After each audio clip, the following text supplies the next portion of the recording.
ICD-10 CM JJ-10B Guidelines, page 49, part 27. 13. Etiology Manifestation Convention. Code first. Use additional code.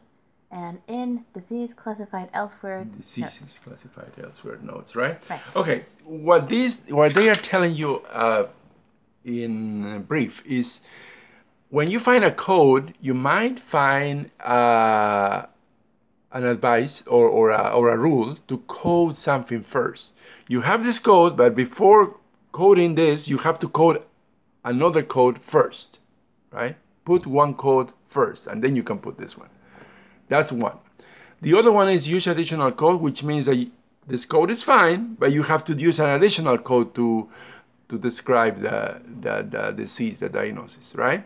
And in diseases classified elsewhere, all it means is that this is a manifestation of another disease. Go check this disease, and you might need to put one code before or after. We don't know yet, or we're not telling you, just go check the other disease. So these are the guidelines for etiology and manifestation, right? The first one is code first, means put another code before this code, the code that you have found. The second one is use additional code, means put another code after this code that you found. And in diseases classified elsewhere means go look at this other disease, you might need another code. We don't know yet, but you might need, okay? So, Okay.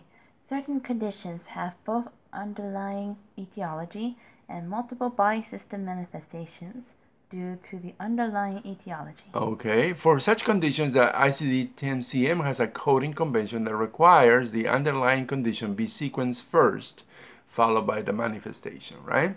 Right. So that's why the use additional code and code first, and code if applicable, or in diseases classified elsewhere. All right, so this is a little more reading that you can do, and now we're going to do a problem. So ready, set, go. Okay, ICD-10 JJ-10A, page 391, exercise 4, and this is a level 1 exercise, and it reads like this. Coronary insufficiency. And the text reads, acute coronary insufficiency. And you know that coronary is a part of the heart, right? Right. So insufficiency means that there is not enough flow of blood in that part of the heart, right? Right. Okay, so that is a problem. So that's a diagnosis. Now we're gonna come to 3. So you can pause the video and give us the ICD-10 code for this diagnosis. 1, 2, 3. Okay, the answer is I-24.8. Did you get it? If you got it, congratulations. If you didn't get it, let's give you a couple of tips. Or just one tip. Right. Start with insufficiency, and go from there, right? Right. Remember, there is the coronary part of the body, which is the heart, right? But you start with insufficiency, right? And here's a picture of what is insufficiency, because you see this, this is the normal vein, and there's been some plaque here that is causing not enough blood to flow. And we're going to watch that more specifically in the video that Nelly Stephanie has chosen. Let's see.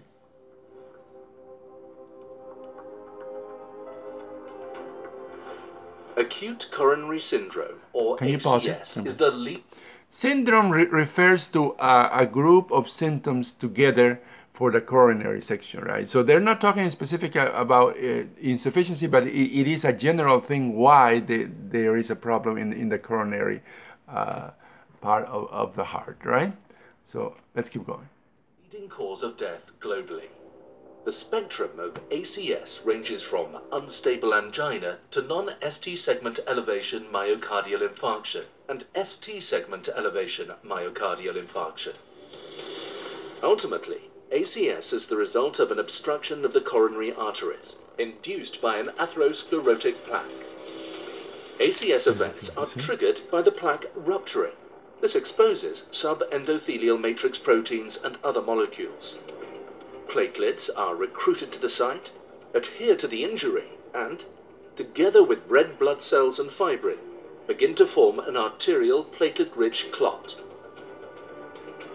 This narrows and eventually obstructs the coronary artery.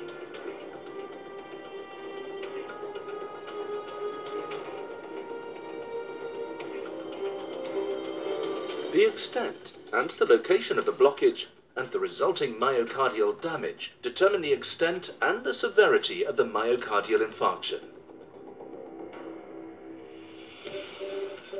Life-threatening arterial clots are formed through two pathways: activation of platelets and generation of thrombin by coagulation factors. Targeting both pathways has been shown to be a viable therapeutic approach.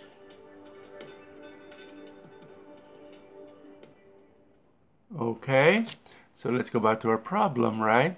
And then we have shown you one of the causes for insufficiency. Why is there not enough blood flow? Because there's a clot there, right? Right. So you know already the diagnosis, and you know the answer. That is I-24.8. Now we're going to count to 3, so you can pause the video and give us the path, how we got to the answer, okay? So 1, 2, 3. Okay, this is the summary of the whole problem. This is acute coronary insufficiency. Not enough blood flowing through the coronary part of the heart, right? And it's acute. It means that it's grave, right? There's only one code, and the code 1 through the index is found like this. First, you go to index. Then you go to insufficiency. Insufficiency. Then you go to coronary. Coronary. Acute or subacute. Acute or subacute. For both of them is the same code, which is? I-24.8. Right. And now you're going to check this code in the tabular. So the checking of the code through the tabular goes like this. First you go to tabular. Then you start with I-24. Which is the first 3 characters from the index, right? And what does it say? Other acute ischemic heart disease. And if you remember that ischemic means a stopping of flow, right? Right. So keep going here. I-24.8 is what?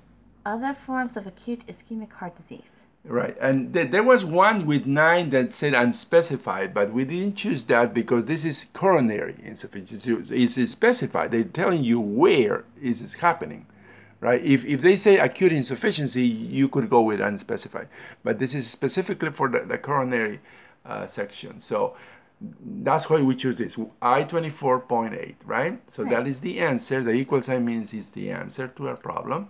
Again, the answer is I-24.8. Okay, so thanks for watching our video, and don't forget to visit our website, and also you can subscribe to us in YouTube by clicking here for our new medical coding videos. Right, just click on the red rectangle and you will get up to 3 videos every day that we make.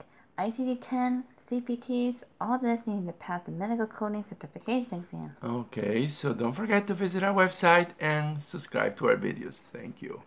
Goodbye. Bye.